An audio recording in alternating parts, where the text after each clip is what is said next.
Kanyeihamba family, the representative of the President, the Chief Justice of Uganda, my comrade Amama Mbabazi, Prime Minister Emeritus, distinguished mourners. Abanyamasizi kanyesiga ngumuri neitwe ebituragamba murabihurira kuraba mu gihe cy'icoma nangwe cyome kirereka ngo ibintu muri Uganda biri kugenda mu misho abanyamasizi n'aba Kampala baragamba hamwe atine enshongeriho so ekyo kangire ngo nacyo twakimara ndagira ngo era karyanyu turara twatunga kanya tulihurireho ne bingi byagambirwa ari Kanyeihamba ndaza kumugambaho aha buntu bubiri bwonka. A lot has been said about Justice Kanyeihamba, and I will just make a couple of points. I should actually highlight, and Ngumondo Kagonyera had made this point. Abantu bengi bafire, many people have passed on, but in the recent times, I do not remember anyone who has been as extensively covered by the media as Professor Kanyeihamba has been covered. This illustrates his standing in our society, his contribution, and indeed, he has set many examples in many different fields, academia, law, politics, that we need to learn from and we need to emulate. I want to comment about his legacy. His legacy is full of inspiring lessons, but I will just mention one. Kanyeihamba was a close friend of Yoweri Museveni, the President of Uganda. But Kanyeihamba was also a close friend of the opposition leaders in this country. Kanyeihamba used this relationship of intimacy with the government and intimacy with the opposition to endeavor to open channels of communication that would ensure peace, stability, and development in our country. When we were at All Saints Church, Sarah in her speech said her father was dedicated to making Uganda the best country in the world. We therefore have a responsibility as friends, as family, as Ugandans, as political leaders to pursue the goal that Kanyeihamba was pursuing of making Uganda the greatest country in the world. He has made his contribution, but there is still work to be done. And that work is to be done by you and me. So I want to salute Kanyeihamba for being an exceptional Ugandan in many ways, to be comfortably intimate with the president and government members while you are at the same time very comfortable with many opposition leaders and easily communicating with each other. All this focused on making Uganda a better country for all of us.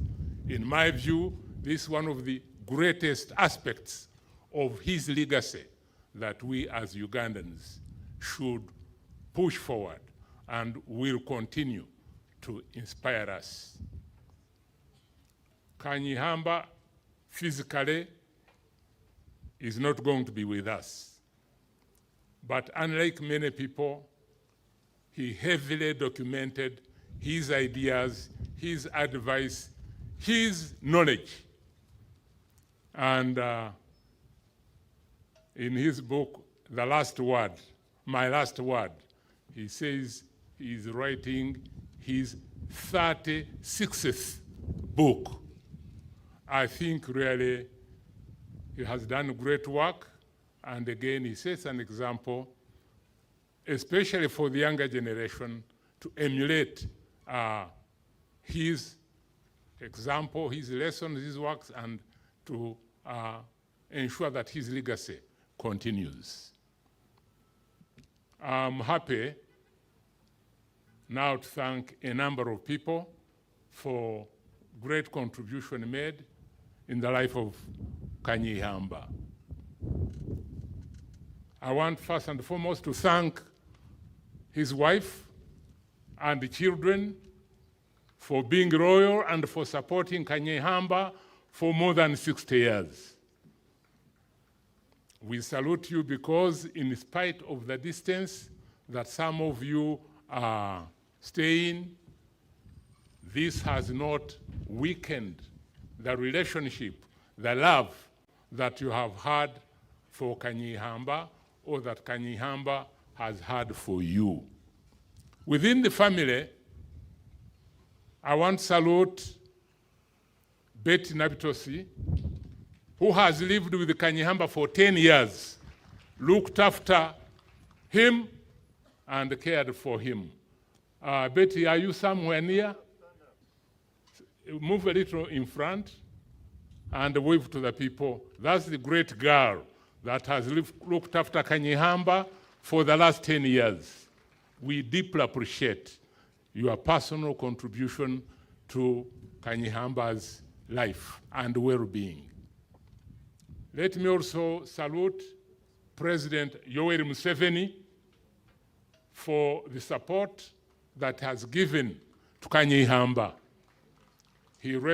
A few days ago, he called on the widow and the family, and as I speak, the entire hospital bill, as he offered, he has already cleared it. And it was not a small bill, as you can imagine. But there are many other people who have assisted. Let me take this opportunity to thank His Highness, the Kabaka of Uganda, for the friendship and support that he has given to our comrade Kanyeihamba. And I'm very happy that today with us we have Joseph Ndaula, Prince, who is here really in his personal capacity, but also to demonstrate the closeness that our brother Kanyeihamba had with the king and the royal family. And indeed, the royal family has been strong in supporting him. His Highness has sent a message of condolences and given permission to say, George, you can rest at your home. There were issues. George did say that he wanted to rest permanently at his home. But it required a few issues to be sorted out. And I'm glad that the Kabaka and the central government and the city council were able to smoothly get this sorted out. So thank you very much once again. I thank Nakasero Hospital. They have done wonderful work over the years, and they have given quality care to our departed brother. Dr. Mbonye and his staff have been exemplary in looking after our departed friend. I want to thank the team that has been coordinating this exercise. The team has done great work. It included quite a number of people, but I'll not go into the details, but we appreciate the great work that you did to prepare for this befitting send-off for our comrade. It's also fair that I should salute the President and the state for making sure that George received an official burial. The state has played its role, and the officials who have been preparing for this function have done their work very well. I thank you all. Finally, Kanyeihamba has carried out his tasks and carried them out very well.